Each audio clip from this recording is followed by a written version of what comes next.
বোর্ডের পরীক্ষা থেকে বেবি কোলে পাওয়া পর্যন্ত কোনো দিন এই রকম টান টান উত্তেজনা থমথমে পরিবেশ কখনো পাইনি। 1 কাপ দুধে 3টে ডিম ফটাফট করে ফাটিয়ে দিলাম।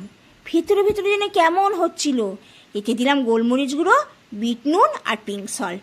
সব দিয়ে 4 থেকে 5 মিনিট ঠিক চামচটা দিয়ে এইরকম ফটফট করে ভালো করে ঘুটে নিলে একদম মনে হচ্ছিল যেন বাটারকে ক্রিম করে ফেলেছি।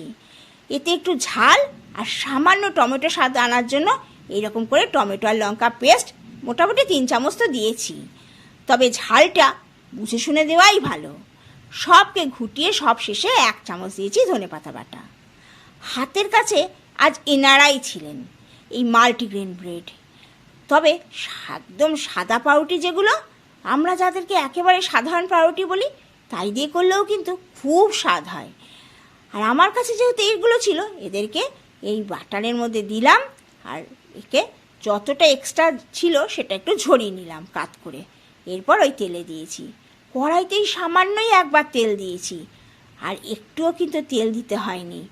এত সুন্দর ব্যাটারটা তৈরি হয়েছিল, এতেই কিন্তু সবগুলো কড়াইতে বসেছে, নিজে নিজেই যেন ভেজে উঠেছে আর মুখে দিলে সেই রকম লাগছিল।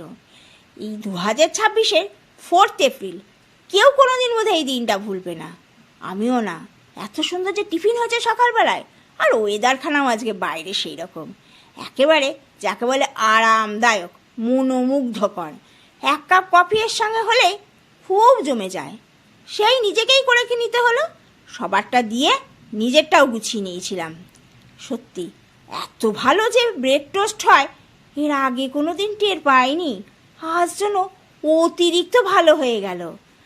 তবে সব শেষে ব্যাটারের পরিমাণটা একটু বেশি হয়ে গেছিল, সেটাকে এইভাবে একটু এক্সট্রা ঘুরিয়ে ঘাড়িয়ে দিয়ে দিলাম। আর ঠিক 1 মিনিট অপেক্ষা করে ফটাস করে আবার উল্টে দিয়েছি। কি দারুণ না, মনে হচ্ছে একেবারে যেন আসন পাতা হয়েছে। আজ তবে আসি।